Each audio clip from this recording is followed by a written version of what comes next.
On est en train de découvrir ce qu'est la nature humaine, avec tout son cynisme. Mais c'est le discours officiel du gouvernement depuis quelques jours. C'est certes, il y a quelques centimes d'augmentation, mais c'est temporaire, tout va bien. Et puis en face, il y a le constat à la pompe, de plus en plus de monde d'abord, cette ruée sur les pompes, et puis cette flambée des prix. Je vais me tourner vers Pierre Rondeau, notre économiste. Pierre, que doit faire le gouvernement? Déjà contrôler les réactions des pompes, des pompistes, les réactions des vendeurs de pétrole, parce qu'il faut bien se rendre compte comment ça fonctionne en France. On est sur un système, et c'est obligé, c'est obligatoire selon la loi, il y a un système de stockage. La France a l'obligation de stocker 90 jours d'importation de pétrole. Autrement dit, il y a un système de roulement. L'essence qui est vendue aujourd'hui est l'essence qui a été achetée il y a 30 jours. Il y a 30 jours, le conflit n'avait pas démarré. Il y a 30 jours, le prix n'était pas le même qu'aujourd'hui. Le prix du baril de pétrole. Mais les pompistes... C'est ce qu'on entend beaucoup ces derniers jours d'automobilistes qui attendaient. Là, je suis à la pompe, le pétrole que je suis en train de mettre dans ma voiture, il n'est pas passé par le détroit d'Ormuz il y a 3 jours. Exactement. Le pétrole qu'on est en train actuellement de consommer est le pétrole qui a été acheté il y a 90 jours. En temps de paix. C'est un stock de 3 mois qui est obligatoire aux yeux de la loi. La loi est claire là-dessus. Il y a l'obligation de stocker 90 jours d'importation. Donc le pétrole d'il y a 3 mois. Et les 3 mois, effectivement, lorsque le conflit n'avait pas démarré. Donc l'État, le rôle de l'État, c'est pas de faire des chèques, de réduire les taxes ou de demander, s'il vous plaît, n'augmentez pas les prix. L'État doit simplement contrôler les stations-service et vérifier s'il n'y a pas un abus lié au contexte conjoncturel, il n'y a pas une plus-value artificielle gérée par les pompistes en disant parce qu'il y a un conflit, je fais croire, parce que tout le monde voit sur BFM que tous les matins, il y a le détroit d'Ormuz est bloqué, donc 20% du commerce mondial ne passe pas, donc forcément les prix augmentent, donc je répercute sur le prix de la pompe. Oui, mais le pompiste, il a le droit de mettre son litre à 3 euros. Il fait ce qu'il veut. Mais là, donc là, j'ai bien entendu, c'est le discours du gouvernement, c'est de dire on va faire des contrôles, on va aller vérifier s'ils abusent. Et s'ils abusent, qu'est-ce qu'ils font? Vous n'êtes pas sans savoir, Charles, qu'en France, il y a une loi sur la concurrence, il y a une interdiction à ce qu'il y ait une entente sur les prix. Pour rappel, SFR, Free et Orange avaient été sanctionnés pour une entente sur les prix. Il y a l'autorité de la concurrence qui veille au grain et qui empêche à ce que les différents producteurs ou fournisseurs de pétrole, en tout cas sur tous les marchés possibles, il y a une interdiction à ce qu'il y ait une entente sur les prix. Là, dans un système concurrentiel, on a toutes les stations-service qui en soi-disant sont en concurrence, qui se sont mis d'accord sur une augmentation artificielle des prix parce que les Français ont peur, parce que les Français regardent BFM TV et constatent qu'il y a un conflit dans le Moyen-Orient. On va voir, on n'est pas à 2 euros partout non plus. L'autorité de la concurrence... Je suis pas sûr que toutes les stations soient mises d'accord en France. Ce qui est assez étonnant, c'est que énormément de Français appellent, il y a beaucoup de stations d'essence qui ont augmenté les prix, alors que je le répète, ces prix ne correspondent pas à une réalité économique. Le pétrole aujourd'hui est dans les voitures françaises et un pétrole qui a été acheté il y a 3 mois, pas hier, pas au moment du conflit. Yael Mellul, est-ce que le gouvernement là, peut se contenter de faire des réunions et de dire aux distributeurs attention, n'augmentez pas trop les prix? Non, il ne peut pas se contenter de ça, mais ça me semble être indispensable parce que moi, en réalité, et je te rejoins dans tout ce que tu as dit, en réalité, moi, je ne comprends pas ce qui se passe. Je ne comprends pas pourquoi il y a ces hausses parce qu'elles ne sont en rien justifiées. On a un stock de 3 mois aujourd'hui de carburant. Et ça sert précisément pour faire face à ce genre de crise. C'est justement pour faire face à d'éventuelles pénuries. C'est fait pour ça en réalité. Donc toutes les hausses qu'on peut constater aujourd'hui ne sont pas justifiées autrement que par ce qu'on peut appeler des profiteurs de guerre. En fait, ça s'appelle comme ça. Donc il faut à la fois rassurer la population aussi, parce qu'on a créé quelque part cette panique. Mais alors là, plus le gouvernement dit pas de panique, rassurez-vous, tout va bien, plus il y a de monde à la pompe, plus on voit des gens remplir des bidons, plus on voit des files d'attente. Ça pose un problème justement sur la crédibilité de notre gouvernement. C'est bien ça le problème, c'est qu'on n'a plus confiance en la parole publique. C'est ça le problème, parce que si on avait confiance, quand on entend ne paniquez pas, on a un stock suffisant, donc ne vous ruez pas aux pompes d'essence. Normalement, la population elle devrait entendre ces gouvernants. Or, on les entend plus, on ne les croit plus. C'est quand même très grave parce que c'est même pas une question de porte-parole. C'est vraiment de dire c'est la loi. Il y a 90 jours de pétrole, il y a 90 jours de stock. Emmanuel Macron ou n'importe quel kidam. Oui, mais on ne les croit plus. C'est ça le problème. Et ça c'est gravissime. On ne croit plus. Il faut vraiment le répéter. Il n'y a plus aucune valeur de la parole publique. Voilà, on ne croit plus nos gouvernants. Et c'est ça le problème en fait. fait. Mais il y a aussi peut-être une surréaction des Français qui vont faire des stocks, des précautions. Il y a la queue à la pompe. Peut-être qu'aussi que les pétroliers en profitent, se disent, attendez, là, tout le monde se rue en ce moment, c'est peut-être le moment de faire des jolies marges. Au lieu d'augmenter de 5 centimes parce que le cours mondial fait que, on va augmenter de 10, c'est le moment de faire de très jolies marges. Est-ce qu'il y a une surréaction, une panique des Français, Daniel, dans le fait d'aller faire la queue, là, de se ruer, dès qu'on est à demi-plein, on se rue à la pompe à essence? On est en train de découvrir ce qu'est la nature humaine, avec tout son cynisme. Moi, j'entends Yael qui dit on ne croit plus à la parole publique, mais qu'est-ce que ça a à voir? En fait, là, tu es devant un phénomène complètement fou, c'est qu'on est en train de convoquer les profiteurs. On les convoque pour leur dire, donc, il ne faut pas profiter. Mais en fait, c'est même pas des profiteurs, c'est des charognards. Pour toutes les explications pointues et détaillées qu'a donné Pierre, il n'y a pas de raison à ce jour d'augmenter. Donc si les gens le font, c'est quoi d'autre à part, je suis désolé d'employer des mots un petit peu forts, mais c'est quoi d'autre à part des crevards ou des charognards? Genre il y a la guerre, donc on profite. Alors après, que le peuple réagisse toujours de façon absolument démesurée, ça rappelle le temps guerre en Irak ou encore avant, les paquets de riz qu'on empilait dans les armoires, enfin pour ceux qui le faisaient. Le papier toilette pendant le Covid. Voilà, ou ce genre de choses-là, parce qu'on a peur de je ne sais quoi. Oui, ok, ça c'est la nature humaine qui parfois est absolument désolante. Bon, vous savez que tout le monde a entendu parler de ce qui s'est passé à Dubaï et de la panique qui a saisi certaines personnes qui étaient coincées là-bas. La nature humaine, c'est la même que soit en France ou ailleurs. Hein. Il y a des hôteliers, puisque le séjour de certaines personnes finissait, donc ils se sont retrouvés dehors, forcément. Le prix des hôtels a doublé. Donc les hôtels ont profité. Ils se sont dit, tiens, eux, ils sont à la rue, s'ils vont devoir se loger, boum, la chambre qui était à 200, elle est passée à 500. Voilà. Vous savez quoi, donc, la réunion là, à Bercy, guerre, il est partout, en fait. La réunion à Bercy, justement, entre le ministre et les pétroliers vient de se terminer. Et autour de la table, il y avait Francis Pousse qui vient de sortir du ministère et qui est en ligne avec nous. Bonjour Francis Pousse. Francis Pousse, est-ce que vous m'entendez ? Je vous entends très bien. Merci d'être en direct avec nous, président national des propriétaires exploitants de stations-service. Racontez-nous, que s'est-il dit à l'instant à Bercy ?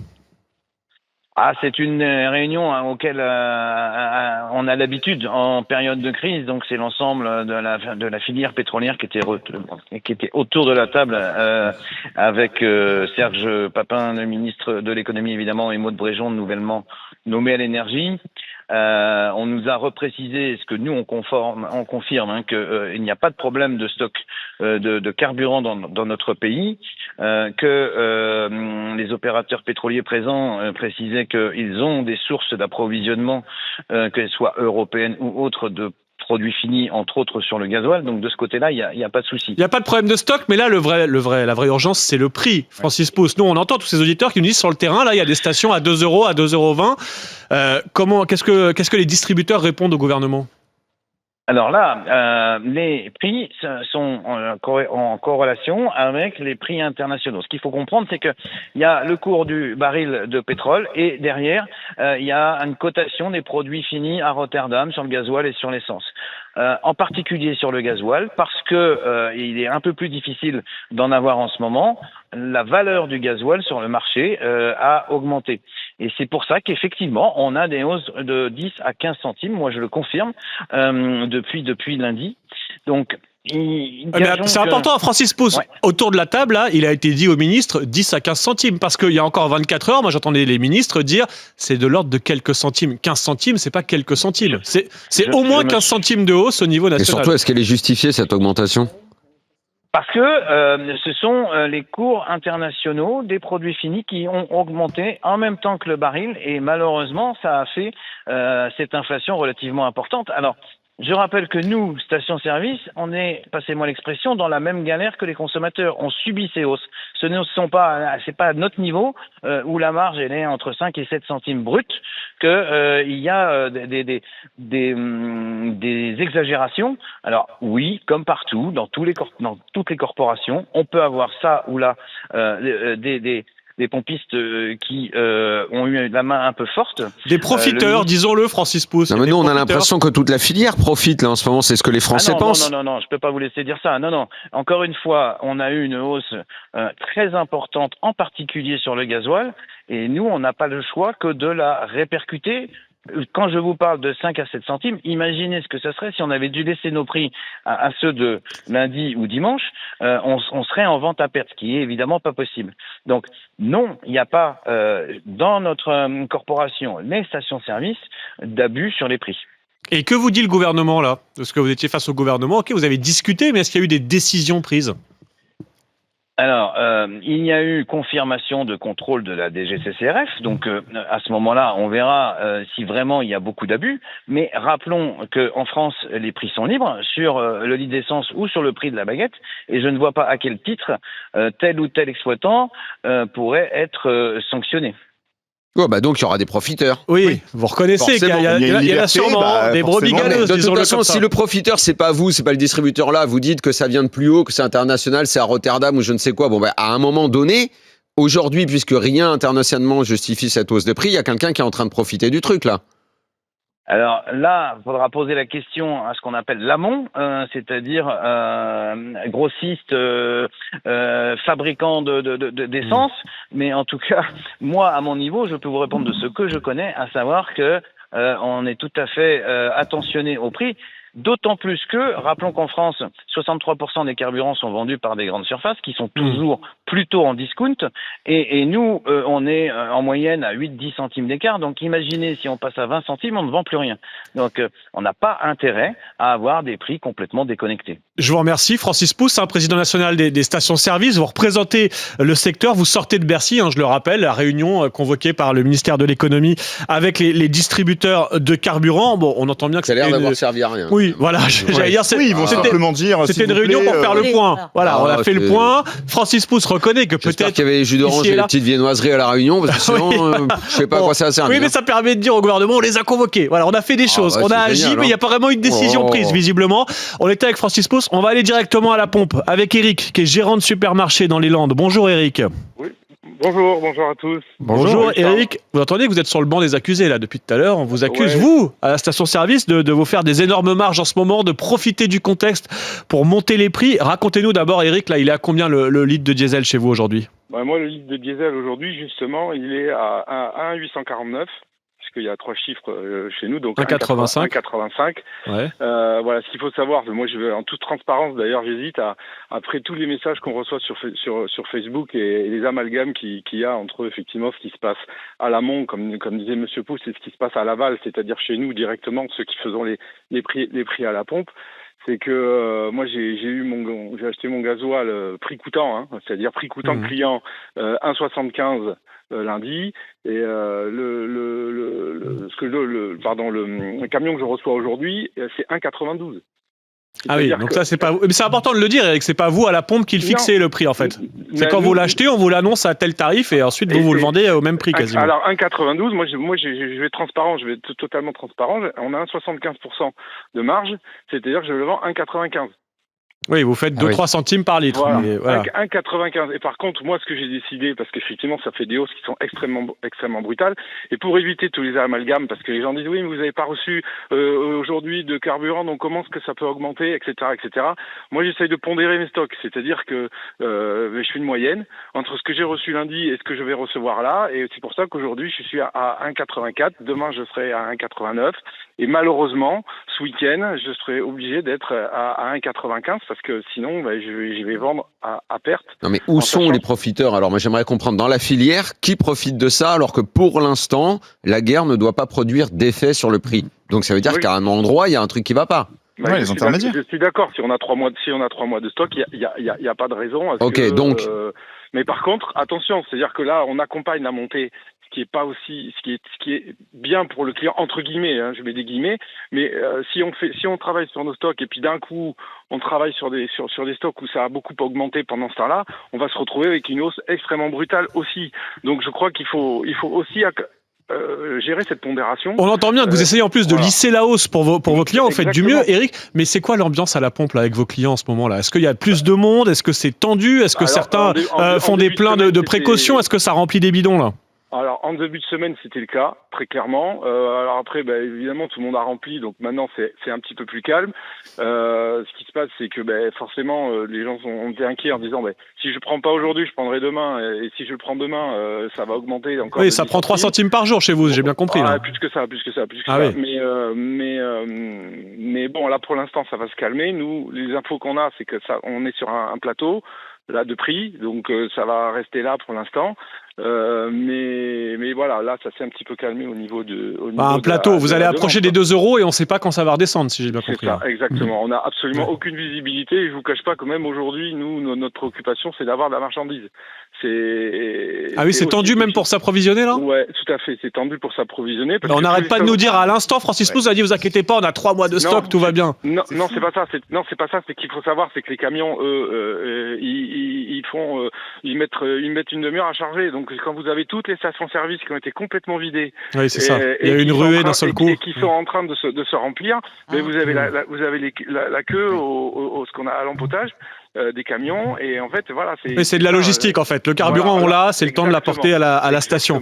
J'ai bien compris, Eric, merci beaucoup pour votre témoignage, mais c'est important de comprendre aussi ce qui se passe à la pompe, qui fixe les prix, où sont les profiteurs aussi, comme le disait Daniel, visiblement c'est en amont, comme on dit dans votre jargon. Et Eric, merci beaucoup. On va terminer avec le témoignage de Pierre, qui lui roule, artisan paysagiste du côté de Montpellier. Bonjour Pierre. Oui, bonjour, salut l'équipe. Salut, bonjour. Et Pierre, alors vous, artisan, vous avez besoin de rouler pour bosser et vous la subissez de plein fouet là, cette hausse des carburants. Exactement, c'est ce que je disais à Hubert là au standard. Ouais.